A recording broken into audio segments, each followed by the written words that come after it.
Assalamualaikum warahmatullahi wabarakatuh. Halo teman-teman, perkenalkan nama saya Natalia Aminullah, NIM 2110118. Di sini saya akan mempresentasikan hasil artikel jurnal yang telah saya buat. Artikel yang saya buat ini berjudul Analisis dan Perancangan Alat Pemisah Kulit Biji Kopi Kering dengan menggunakan mesin manual Huller. Manual Huller adalah alat untuk memisah kulit kopi kering yang digunakan secara manual. Alat ini berasal dari Yogyakarta. Selain untuk memisahkan kulit dari si buah kopi kering ini, alat ini juga dapat digunakan untuk pemisah kulit tanduk dan kulit ari. Artefak ini merupakan salah satu alat yang digunakan oleh petani maupun pabrik-pabrik besar. Salah satunya yaitu perusahaan dari mitra PT Sari Makmur Tunggal Mandiri. Mereka menggunakan alat manual Huller ini untuk memisahkan antara kulit dari si buah kopi menjadi ke biji kopi. Kemudian tujuan dibuatnya mesin atau alat pemisah kulit kopi ini yaitu untuk memenuhi kebutuhan para petani terutama di daerah Yogyakarta dan sekitarnya. Selain di daerah Yogyakarta juga masih banyak lagi sebenarnya di daerah-daerah lain yang menggunakan manual Huller ini. Salah satunya itu di Medan, Sumatera Utara. Dengan diciptakannya mesin ini, saya sebagai penulis besar harapan dapat membantu mempermudah pekerjaan para petani maupun para pekerja di pabrik-pabrik kopi pabrik kopi dalam proses pemisahan kulit biji kopi agar dapat meminimalisir waktu proses pengerjaan. Selain itu, diharapkan juga dapat meningkatkan kualitas kopi di Indonesia karena menurut penelitian yang saya dapat bahwa menggunakan alat yang seadanya atau alat manual itu membuat kopi memiliki kualitas yang cukup jelek atau di bawah standar. Dengan menggunakan alat ini, saya sebagai penulis berharap bahwa hasil dari kopinya itu lebih baik dan lebih maksimal. Selanjutnya yaitu metode yang digunakan dalam penelitian ini yaitu metode penelitian deskriptif, yang dimana metode ini menjelaskan fenomena yang masih berjalan hingga saat ini. Jadi karena si manual Huller ini merupakan artefak yang masih berjalan atau masih berguna dari zaman dahulu hingga sekarang, jadi metode yang digunakan yaitu metode deskriptif. Karena alat ini masih beroperasi dengan baik, maka sesuai dengan metode deskriptif. Pada penelitian ini, objek yang difokuskan yaitu alat pemisah kulit kopi kering, yaitu manual Huller tersendiri.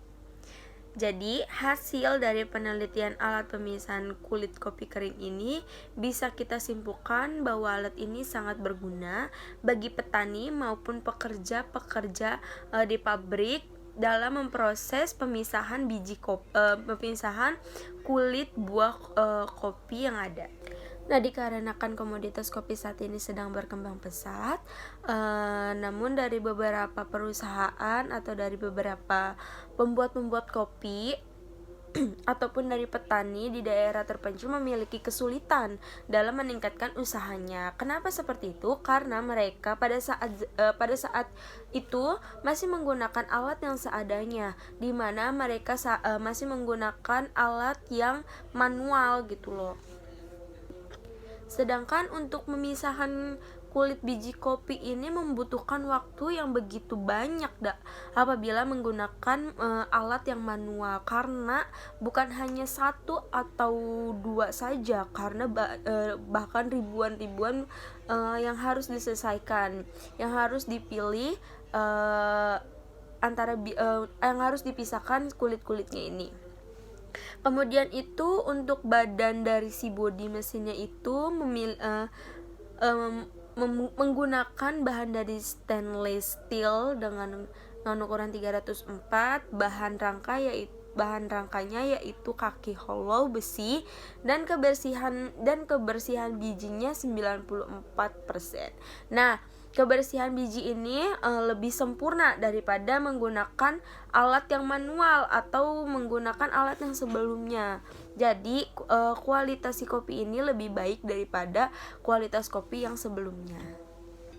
Pada pengolahan kopi basah dilakukan proses pulping dengan mesin pulper, dan pada pengolahan kopi kering dilakukan proses hulling dengan mesin huller. Proses pulping merupakan proses pengupasan kulit buah kopi terluar setelah baru dipanen, sedangkan pada proses hulling merupakan proses pengelupasan kulit cangkang biji kopi yang sudah dijemur. Mesin pengupas kulit buah kopi itu disebut dengan pulper, dan gabah kopi kering itu disebut sebagai huller. Yang telah ada di pasaran bersifat tidak mudah untuk dipindah-pindahkan, yaitu statis. Tujuan dari perancangan ini yaitu untuk merancang mesin pengupas kulit kopi kering dan pemisah biji kopi dengan kulitnya agar lebih mudah digunakan, kemudian memakan daya listrik yang lebih rendah, lebih menghemat waktu, serta mudah dalam perawatan pada mesinnya. Jadi, mengapa tujuan saya ini seperti ini? Karena mengapa tujuan penelitiannya seperti itu? Karena agar tidak menghambat atau tidak memakan banyak waktu dan juga biaya. Metode penelitian pada penelitian ini dilakukan dengan menggunakan paradigma penelitian kualitatif. Penelitian kualitatif sendiri merupakan salah satu jenis dari paradigma Mariksa. Sedang memperhatikan adanya penyelidikan dengan menggunakan data deskriptif. Pendekatan dalam riset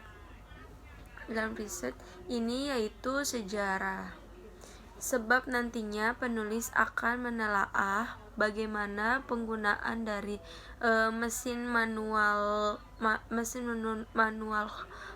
huller ini secara keseluruhan di masa lampau. Riset ini nantinya juga akan dilakukan dengan adanya metode observasi, di mana metode ini melihat secara langsung dan melakukan pengamatan, sehingga nantinya dituliskan hasil-hasil tersebut berdasarkan data deskripsinya. Data ini nantinya akan dianalisis dengan menggunakan grounded theory. Grounded theory merupakan salah satu metode analisa dalam penelitian yang menyusun adanya penelitian tanpa hipotesis, sehingga kemudian didapatkan hasil akhir teori ataupun statement maupun pemahaman. Kemudian penelitian ini juga hanya menggunakan satu sampel penelitian, yakni artefak mesin manual huller yang berlokasi di Museum Nasional. Jadi saya mengambil artefak ini di Museum Nasional Indonesia pada tanggal 18 Desember yang lalu. Kemudian Museum Nasional ini merupakan menjadi tempat penelitian saya dalam melakukan penelitian. Nantinya penelitian hanya akan menelaah ataupun mengumpulkan hasil penelitian yang berbasis kepada sumber-sumber secara kualitatif, yaitu hasil dari observasi maupun tambahan informasi dari media lain seperti media cetak maupun media digital. Jadi dalam penelitian ini bukan hanya pada saat saya observasi atau pada saat saya penelitian saja informasi yang saya dapat, namun saya juga mencari media-media atau sumber-sumber dari media cetak maupun media digital.